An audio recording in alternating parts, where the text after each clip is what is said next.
ridge. Her name was Staff Sergeant Lena Marlowe, field medic, 32 years old, 2 pillars behind her, 1 scar under her left collarbone, and a heart still learning how to beat after the things she'd seen. Lena wasn't supposed to be out there that day. Her rifle had been taken the night before, ordered by Captain Rains himself after she ignored direct command during a rescue op. He told her she was too emotional, that she didn't know when to pull back. She remembered the humiliation, the sound of the weapon being unlatched from her sling, the cold emptiness left in its place, a medic without a rifle, a soldier stripped of rust. Now, as the morning sun broke through the smoke, Lena pressed herself against a half-buried wall of concrete. Her unit was pinned down.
That her hands trembled too much, that she was just a medic. But the truth is, they'd never seen what she could do when it mattered. And by the time they did, 5 men were already down. 83 seconds. That's all it took. Like subscribe and click the binder. 1 scar under her left collarbone and a heart still learning how to beat after the thing she'd seen. Lena wasn't supposed to be out there that day. Her rifle had been taken the night before, ordered by Captain Rains himself after she ignored a direct command during a rescue op. He told her she was too emotional, that she didn't know when to pull back. She remembered the humiliation, the sound of the weapon being unlatched from her sling, the cold emptiness left in its place, a medic without a rifle, a soldier stripped of trust. Now, as the morning sun broke through the smoke, Lena pressed herself against a half-buried wall of concrete. Her unit was pinned down, 5 men scattered behind the ruins of a transport truck, taking fire from unseen shooters in the hills. Every radio call for backup came back the same. Stand by, air support delayed. But there was no time to stand by. She could hear one of her men, Corporal Reyes, bleeding out 10 yards away, his voice fading beneath the rattle of machine gun bursts. She tried to crawl, but the ground kept pinning her down. Her heartbeat synced with the gunfire, steady, defiant. She didn't have her weapon. She still had her will. The camera would close in on her eyes here, steady, calm, and terrifyingly focused. She reached for Reyes' dropped sidearm, a standard issue M9 half buried in the sand. It wasn't much, but it was enough. She whispered, "Hold on," and lifted her head just above the rubble. The shot that followed wasn't hers, but would soon awaken the part of her they tried to silence. The shot cracked the silence. A sniper round that split the air so close she felt its whisper graze her ear. Dust exploded beside her cheek. Reyes stopped shouting, and for a brief, unbearable moment, everything went still. Then she moved. The camera would follow her now, low, urgent, tracking crawl across the sand. Every motion controlled, every breath counted. Her hands pressed into the dirt, blood soaking her left sleeve where a fragment had grazed her arm. She didn't even notice. Lena reached Reyes' body, rolled him over. His vest was soaked, his pulse fading. She tore open the med pack with her teeth, her hands trembling only from adrenaline.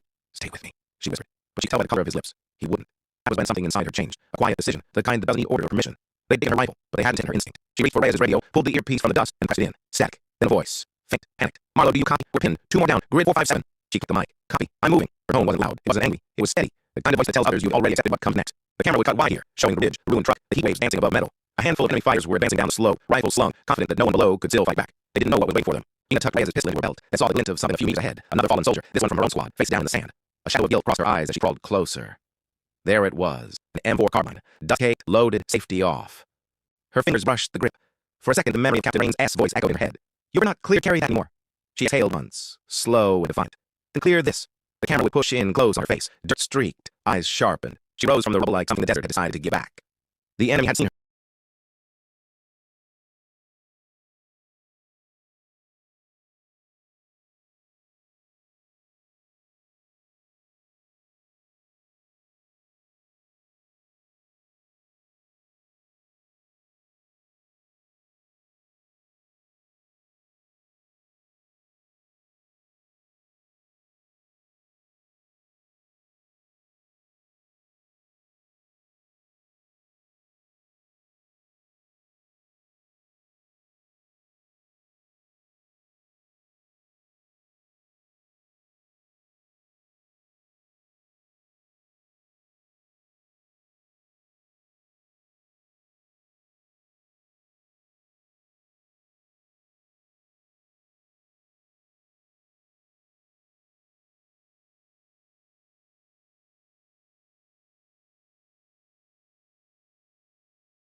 The air turned into fire. Every bullet she fired carved through the heat like lightning through a storm. The first man dropped instantly, a clean hit to the chest. The second stumbled, reaching for his radio before collapsing beside a burnt-out truck tire. The third tried to take cover behind a boulder, but she was already one to hear the radio chatter erupting among the enemy, panicked, disoriented, calling out in confusion. They didn't know there was only one of her. The fifth man was smarter. He stayed back, hidden behind Crack's own wall, waiting for her to expose herself. Lena crouched lower, letting the silence stretch. The sun had turned cruel by now, pouring gold over the wreckage. Her rifle was hot, smoke curling from the barrel, and then she saw it. The flash of a scope, barely a glint above the rocks. A sniper. Her breath caught. If she hesitated, she was done. If she moved too fast, same end. So she counted. 1, 2, 3. On 3, she rolled sideways, shoulder grinding into gravel, raised the rifle mid-motion, fired blind into the glint. The shot echoed, a deep crack swallowed by wind. And then nothing. Silence. The camera would hang here, suspended, showing the stillness creeping back into the valley, dust floating like snow, the heat shimmer warping the edges of the landscape. Lena didn't move right away. Her body shook, not from fear, but from the weight of what just happened. 5 men down, 83 seconds. She'd done it with a weapon they said she wasn't fit to hold. Her radio crackled again. "Marlowe, report! Who the hell's still up out there?" She clicked the mic, voice flat, distant. "It's Marlowe. The ridge is clear." Pause. Then another voice, Captain Rains himself. "Marlowe, that's impossible. We just got the drone feed. You—" Static cut him off. The camera would close on her now, her face expressionless, but her eyes telling everything. She looked at the rifle in her hands like it was both a lifeline and a curse. Somewhere deep down, she knew this wasn't the end. The enemy would regroup. Reinforcements were coming. And this time, she wouldn't just be fighting for survival. She'd be fighting for her name. The valley was quiet, but it wasn't peace. It was the kind of silence that comes before another storm. The kind that listens. Lena stayed low behind the wall, her pulse slowing, her breathing shallow. Smoke drifted from her rifle. 5 bodies lay still across the ridge, their weapons scattered like fallen shadows. The air stank of gunpowder and iron. The camera would pan slowly across the scene. Sunlight cutting through the haze, the echo of a single casing spinning to a stop beside her boot. Then the radio came alive again. "Eagle Team, status report. We've lost visual on your position." Lena pressed the transmitter. "This is Staff Sergeant Marlowe. Ridge is secure, but got multiple KIA. Reyes is down. Requesting evac at grid 457. The voice that came back was tight, uncertain. "Marlowe, where's Captain Rains?" She hesitated. Rains didn't make it across the south side. I had no visual. Static. Then a pause that stretched too long. When the voice returned, it wasn't protocol. It was personal. "Copy that, Sergeant. Hold position. Reinforcements inbound. ETA, 12 minutes. 12 minutes. That was an eternity out here. It was in..." The camera was now. A wide aerial shot showing the valley stretching endlessly. Sand dunes trembling under the faint tremor of distant engines. Lena looked up and saw dust rising on the horizon. Not friendly. Not fast enough to be friendly. She slung her rifle, wiped the sweat from her brow, and scanned the terrain with the trained precision of someone who used to take orders but had learned to survive without them. Her hand moved instinctively, checking ammo, reloading, reconfiguring her scope. Then she looked back at Reyes. His dog tags glinted in the light. She took them, not as a souvenir, but as a promise. The soundscape was deep in here. Faint engine growls, shifting sand, Lena's breathing steady under building tension. Through the smoke, she spotted movement again. A convoy, maybe 6 trucks strong, rolling down the dirt road from the east. Friendly markings, no hesitation. She whispered to herself, "They're coming back to finish it." And that's what she did, something her superiors never taught her. She took command. She grabbed the radio, her voice cutting through the static like steel through fog. "All surviving units, this is Marlowe. Fall back to my position. Establish perimeter at the transport. Do not, I repeat, do not engage until visual confirmation." For a moment, the line was silent. Then, "Copy that, Sergeant. Moving!" Her tone didn't ask for authority. It carried it. The camera would follow her steps now, steady, resolute, as she moved through the debris, resetting cover positions, pulling the living closer, counting ammo, marking fields of fire. She wasn't supposed to lead, but leadership isn't assigned by rank. It's earned in the seconds between fear and action. And Lena Marlowe had just earned hers. The sound of the hum of engines turned into thunder.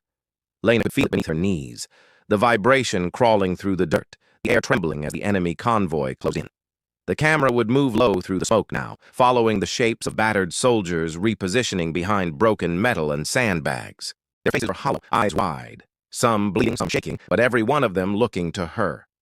Staff Sergeant Lena Marlowe, a medic who wasn't supposed to fight, a woman they stripped a rifle, now their only chance at surviving the next 10 minutes. "Check your corners," she whispered into the radio. "Short bursts only. Wait for my call." The wind howled down the valley, pulling the smell of oil and sweat into every breath. Lena adjusted her sightline, her finger brushing the trigger guard. Through the scope, she saw them. Men in desert robes, rifles raised, vehicles armored with steel plates welded for old scrap.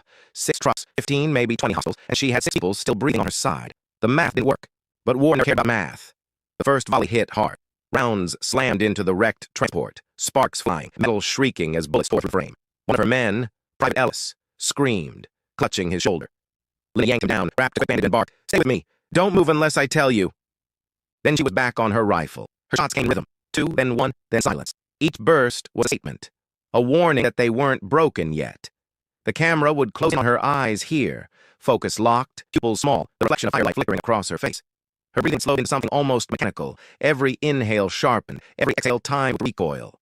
The enemy pushed harder, shouting, fanning out. One truck erupted in flames, her grenade perfectly thrown. The explosion tore the air open, shaking the valley floor. For a second, her men believed they might actually make it. Then the RPG hit. A blast through her back.